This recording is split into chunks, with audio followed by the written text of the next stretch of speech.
We go to work expecting a paycheck, but today's workers stepped into jobs they never walked out of. Hi, this is Timothy, and welcome to Last Memories. From a woman who signed up for an unknown medical trial to a commercial diver who encountered a spinning ship thruster during a routine cleaning and met the worst fate imaginable. It was the afternoon of the 22nd of July, 2018 at a busy shipping dock in Houston. Huge cargo ships sat along the harbor while cranes moved heavy containers overhead.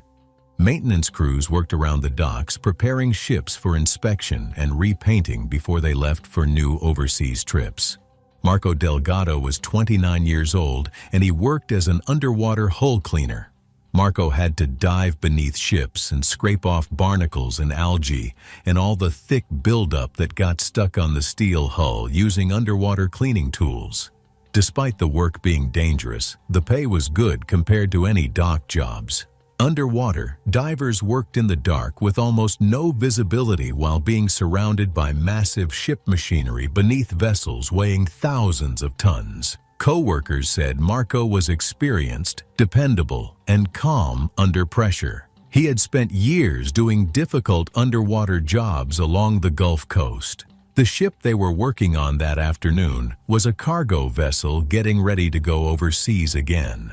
Before Marco entered the water, the dive supervisor was told by the ship's engineering crew that the side thrusters had been shut down for maintenance work. Marco entered the water shortly after noon wearing a heavy diving suit connected to the surface by an air hose and communication line. The water around the ship was already dark brown from sediment and oil runoff. Visibility was extremely poor. Most of the time, divers could barely see a few feet in front of them. For nearly 40 minutes, Marco cleaned the lower rear section of the ship while workers above monitored him from the dock. Underwater, the steel hull looked like a giant wall. Inside his helmet, he could hear only his breathing, the crackling communication radio, and the scraping sound of the cleaning tool against the ship. Then, everything changed in seconds. Workers on the dock suddenly heard Marco shout through the communication line. Almost immediately, the water beneath the rear of the ship started violently churning.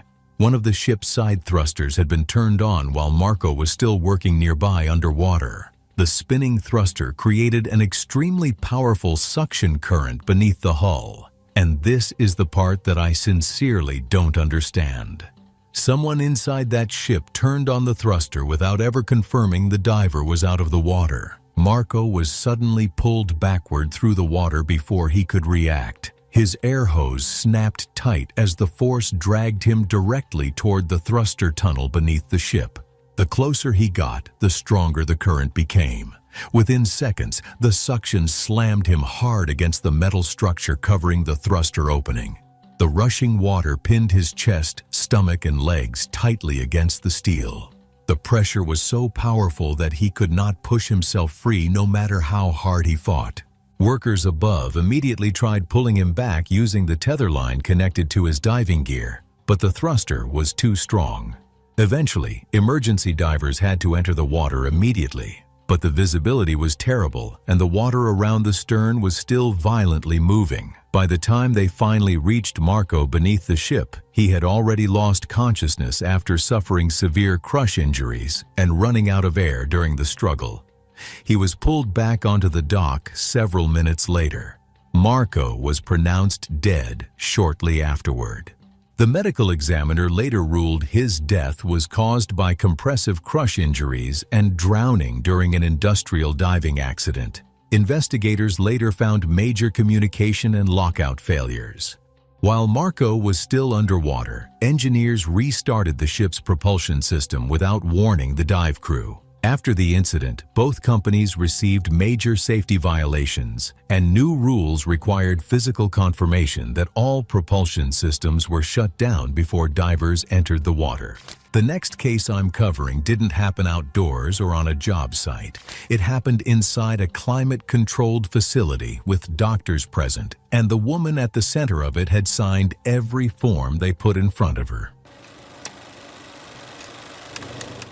It was the evening of 3rd August 2019 inside a private drug testing facility in Newark, New Jersey. The company conducted early-stage trials for experimental medicines using paid volunteers.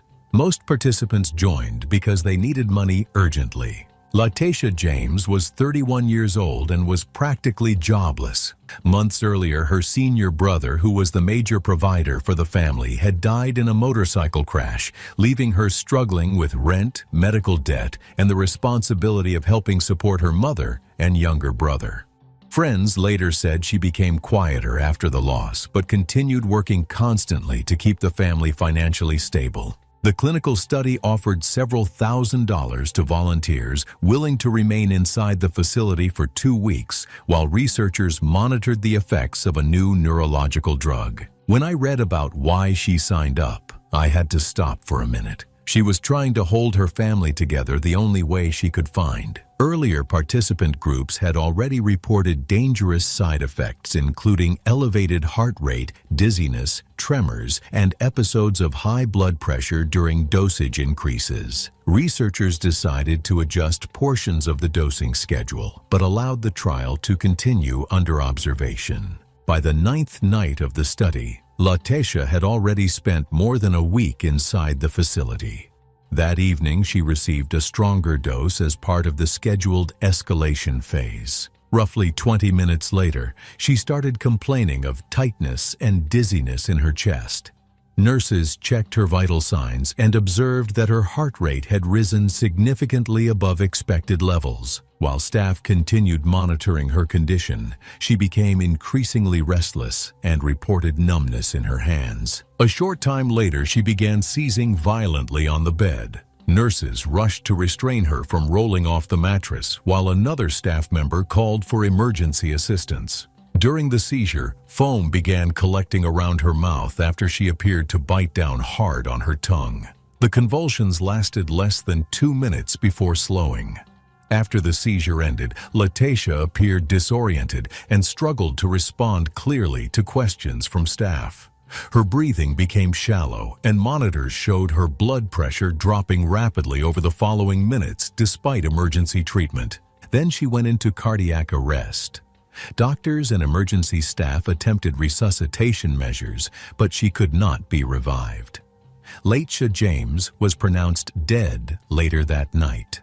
The medical examiner later ruled her death was caused by cardiac arrest following an adverse reaction to the experimental drug during the trial. A later investigation found internal safety concerns had been raised after earlier participants experienced stronger than expected reactions during dosage increases. Federal investigators reviewed whether warning signs during the study had been addressed appropriately, and the facility was temporarily shut down while its testing procedures were examined. Following the death, the study was immediately suspended, and no additional doses were administered to participants. That one stayed with me.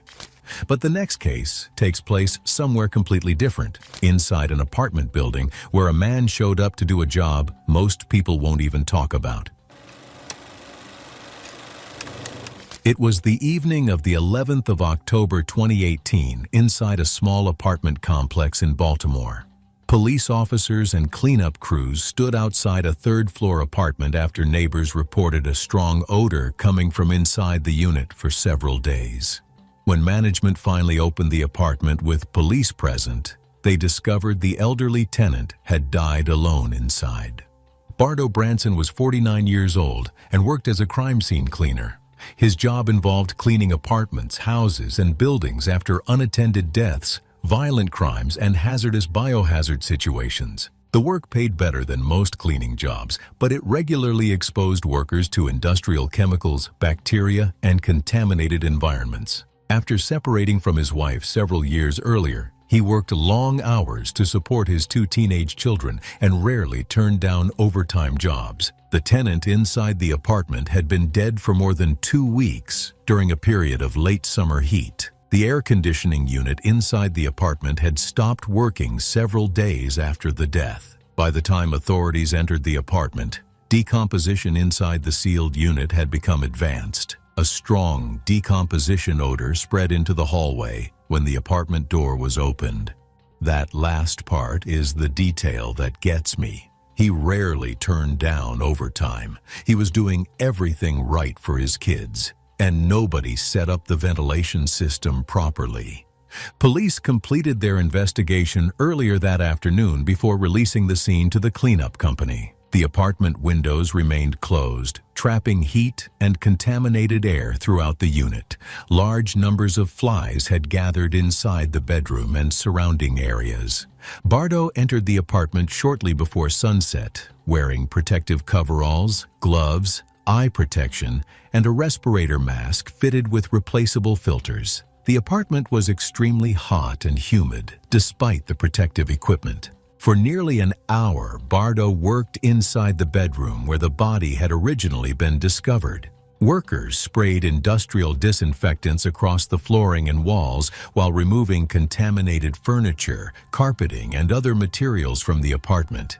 Later, Bardo started coughing repeatedly while carrying sealed waste containers into the hallway. At first, he believed the disinfectant fumes were irritating his throat. Several minutes later, he stopped working and leaned against the hallway wall. He appeared short of breath and began complaining of chest tightness. He briefly pulled away his respirator mask while trying to catch his breath before collapsing onto the hallway floor. Emergency services were called immediately. Paramedics arrived within minutes and found Bardo barely conscious with dangerously low oxygen levels. He was transported to a nearby hospital where doctors determined he had suffered severe chemical-related lung inflammation after prolonged exposure to disinfectant fumes and contaminated airborne material inside the poorly ventilated apartment. Bardo Branson died 2 days later in intensive care. The medical examiner later ruled the death resulted from complications of acute inhalation injury sustained during the cleanup operation.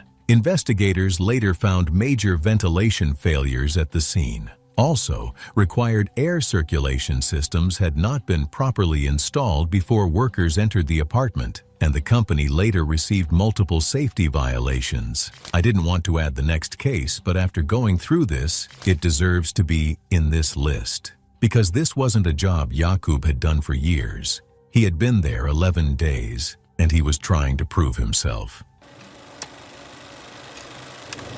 It was February 3, 2019, a cold winter night inside a shopping center in Baltimore, Maryland. The mall had been closed for hours, and the parking lots outside sat empty. Jakub Havel was 29 years old and had been working as an overnight security guard at the mall for less than 2 weeks. Before that, he had spent several years doing logistics work for a regional shipping company before being laid off shortly after Christmas during a staffing reduction.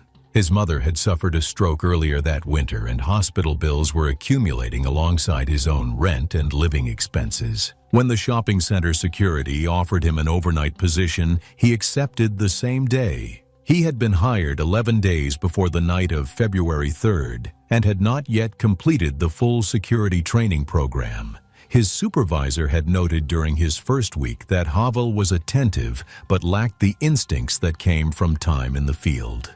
Earlier that week, supervisors criticized the overnight team for slow incident response times during a false alarm. Havel took it more personally than the others and mentioned twice that he wanted to prove he could handle things if something real happened. I want to say something here. He mentioned it twice, not once, twice. That detail tells me exactly what was going through his mind when that alarm went off. At approximately 1:17 a.m., 3 armed suspects entered the mall through a rear service entrance behind the electronics wing. They moved toward a jewelry store in the central atrium and began smashing display cases with hammers, while one member stayed near the entrance facing outward. Store alarms activated immediately. In the monitoring office, 2 guards received the alarm. One locked himself inside and activated the silent police dispatch in accordance with company policy. Mall security protocol was explicit. Overnight personnel were to secure themselves and wait for law enforcement. The second guard exited through a side door and called emergency services from the parking lot. Havel left the monitoring office and moved through the rear maintenance corridor toward the loading section. The maintenance corridor had been operating under reduced lighting since mid-January due to ongoing renovation work. Approximately half the overhead fixtures had been disconnected while contractors replaced ceiling conduit. A fire exit inside the corridor had been padlocked shut as part of the renovation closure since January 21st. The corridor had no active camera coverage during this period. Havel entered the corridor carrying only a flashlight and a handheld radio. He encountered one or more suspects retreating through the hallway toward the loading dock after completing the robbery. He had no firearm and no protective equipment. His flashlight made him immediately visible in the darkness while giving him almost no ability to locate the suspects ahead of him. He attempted to retreat toward the fire exit. It was padlocked. He was shot twice at close range inside the hallway less than 15 feet from the locked exit. One round struck his upper chest while the second hit the right side of his neck. The suspects fled through the loading dock doors. The first patrol unit arrived at the perimeter at 1:31 a.m. Officers entered the building and located Havel at 1:41 a.m. on the corridor floor. He was pronounced dead at the scene. The medical examiner determined he had sustained 2 gunshot wounds.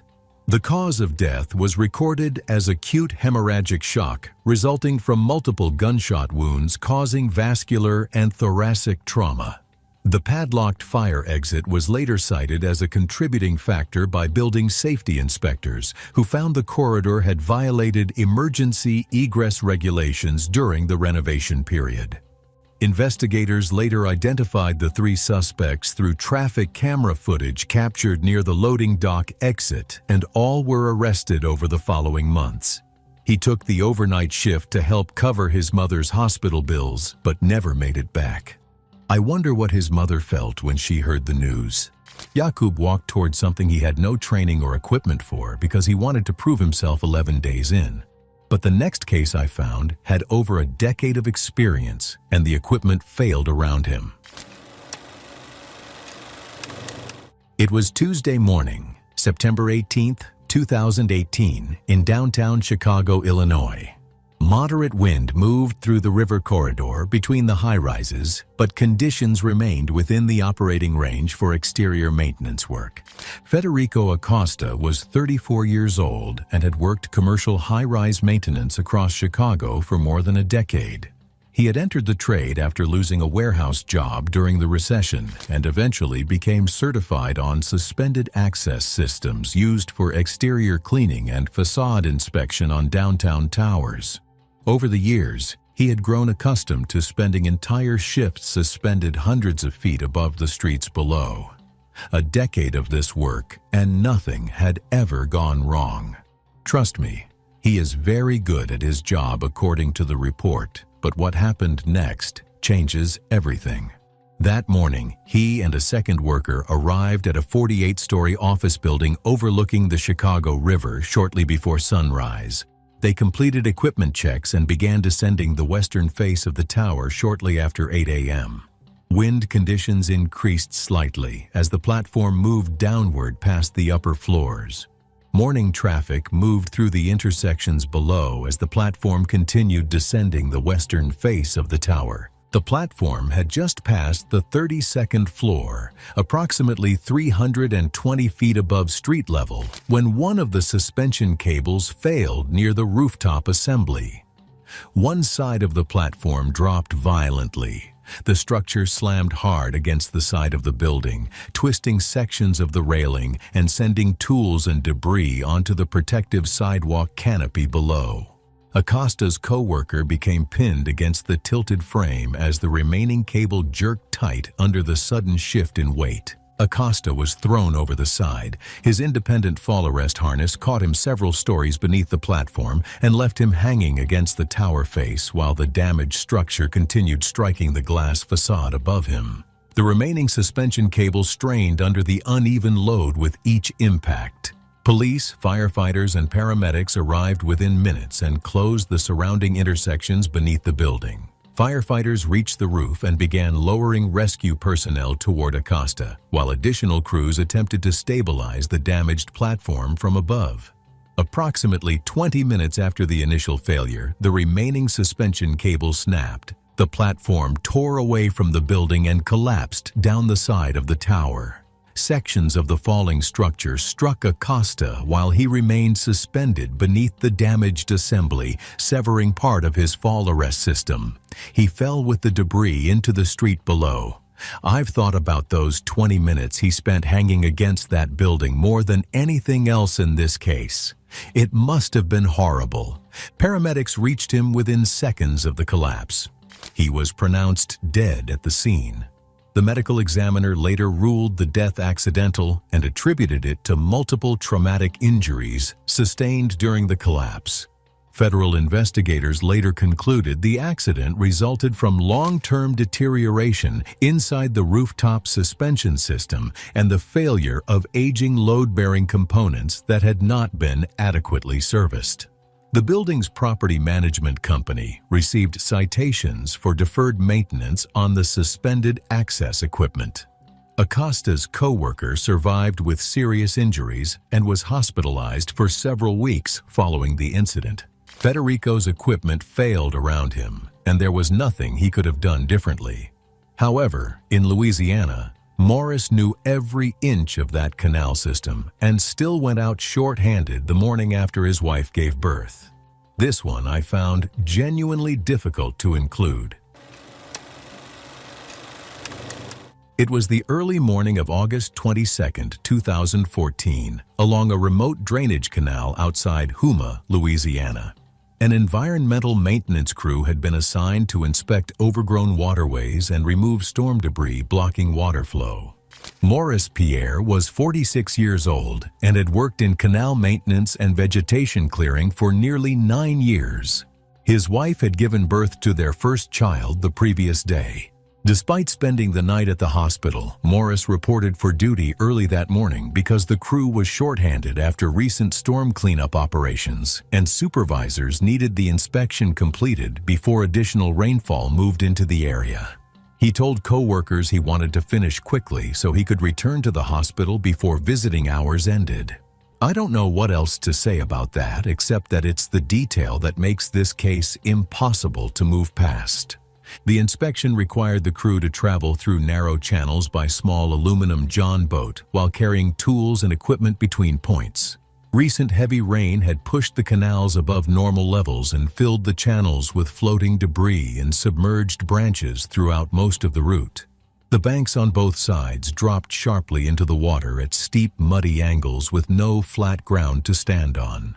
The canal bed itself was invisible beneath the surface. Morris and a second employee entered a narrower section of the channel where storm debris had accumulated against partially submerged branches.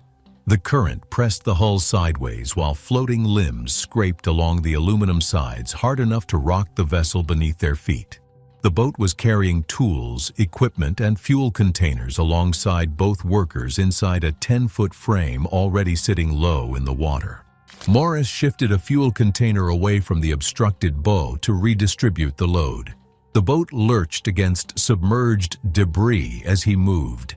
His footing slipped on the wet aluminum floor and he pitched sideways into the canal. The second worker grabbed at his jacket sleeve once before the current pulled him beyond reach. Morris attempted to reach the nearest embankment. Each time his hands found the muddy bank, the saturated soil collapsed back into the canal beneath him.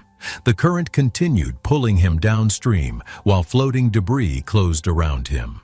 The second worker could not follow without capsizing the overloaded boat and radioed for emergency assistance immediately.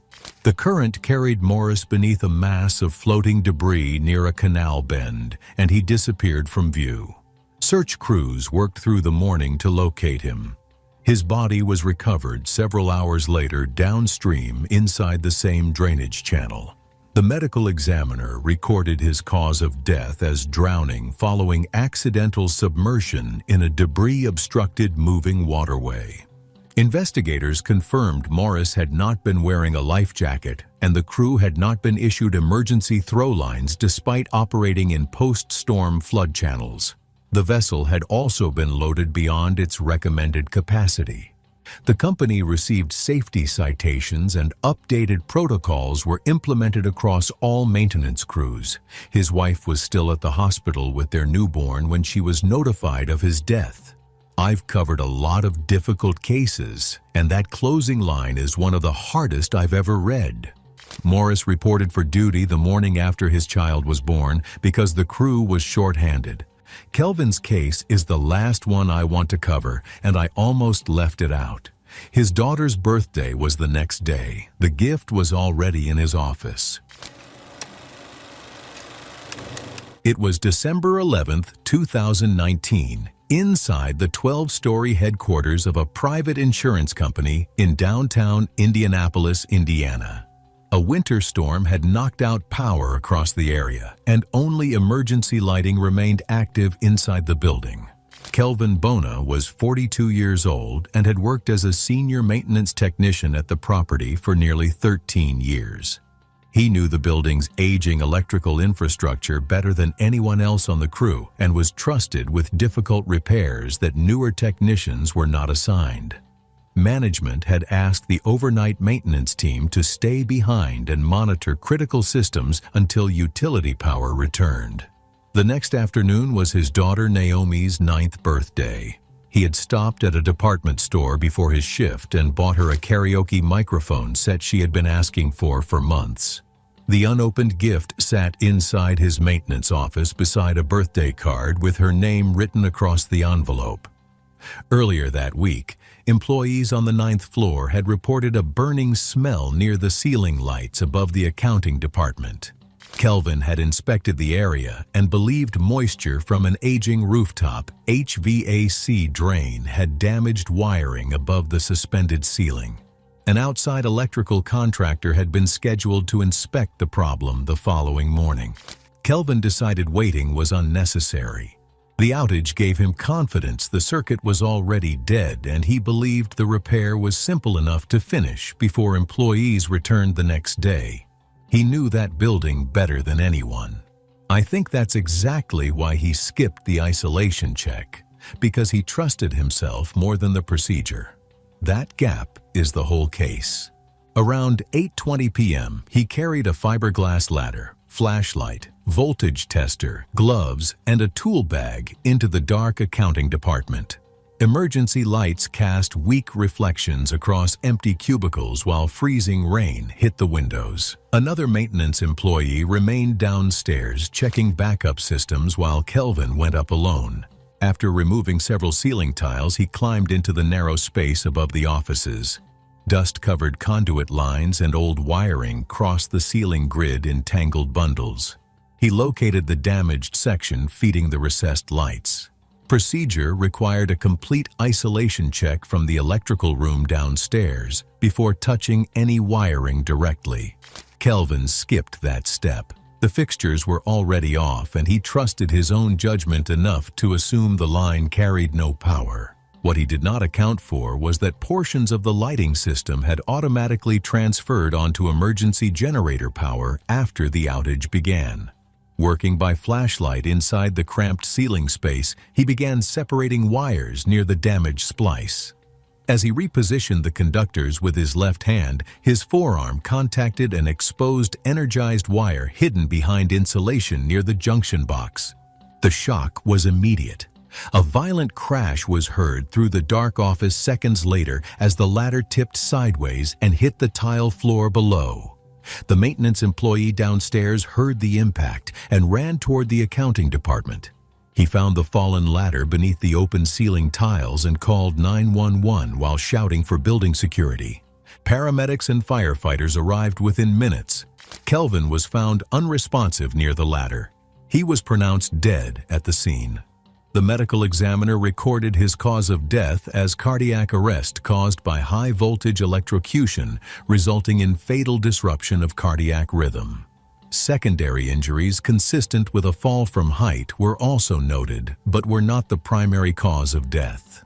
Investigators later confirmed the lighting branch circuit had remained energized through an automatic emergency transfer system connected to generator power.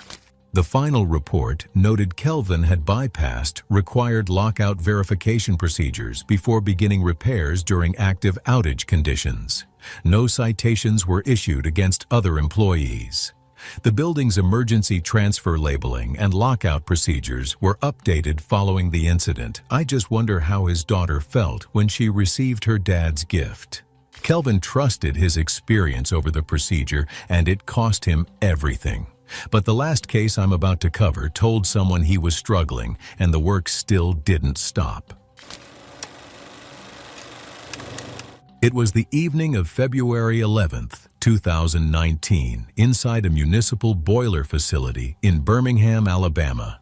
Maintenance crews had been called in to restore heat to several government buildings after one of the main steam systems malfunctioned during an unusually cold weather period. Gonzales Jackson was 52 and had worked at the facility for almost 14 years. He had high blood pressure and a bad heart, and had skipped several doctor appointments that winter, and nobody had cleared him to keep working. That evening, the whole place was in emergency mode. The supervisors needed the heat back on before the temperature dropped overnight across the occupied buildings. Jackson was sent into the boiler room to force open a stuck steam valve and clear the hot pipes by hand. The confined lower-level mechanical area where the work took place was filled with dense steam haze and constant radiant heat from exposed piping. Condensation dripped from overhead lines, while metal surfaces became too hot to touch directly. Outside the building, temperatures had dropped well below freezing. Inside the mechanical area, the conditions were the opposite. Workers moved repeatedly between narrow valve corridors, carrying heavy tools while sweat soaked through their clothing. The repair operation required the crew to remain inside temperatures far exceeding normal working conditions for hours while trying to restore heat to buildings across the city. The physical demands inside the boiler room were severe. Extreme heat, steam exposure, dehydration, and prolonged exertion created dangerous conditions for every worker, especially someone with unmanaged cardiovascular disease like Jackson. As the repair continued, co-workers noticed Jackson becoming increasingly fatigued and disoriented. He paused several times near the steam control panels, breathing heavily and struggling to focus on instructions. Sweat soaked through his clothing while the overheated mechanical area continued filling with dense steam haze. Despite his condition, the repair operation continued without interruption. At one point, Jackson told another worker he felt dizzy and could not breathe properly. The worker advised him to leave the boiler room and cool down, but Jackson insisted he only needed to finish the repair before resting. Shortly before the work was completed, Jackson suddenly collapsed beside one of the steam control panels. He struck exposed superheated piping before falling onto the concrete floor inside the mechanical area, as escaping steam continued blasting through the narrow boiler corridor around him. Co-workers initially struggled to reach him because of the intense heat and escaping steam surrounding the piping system. Emergency crews transported Jackson to a nearby hospital in critical condition. Doctors determined he had suffered severe heat stroke complicated by thermal inhalation injuries caused by exposure to superheated steam after the collapse.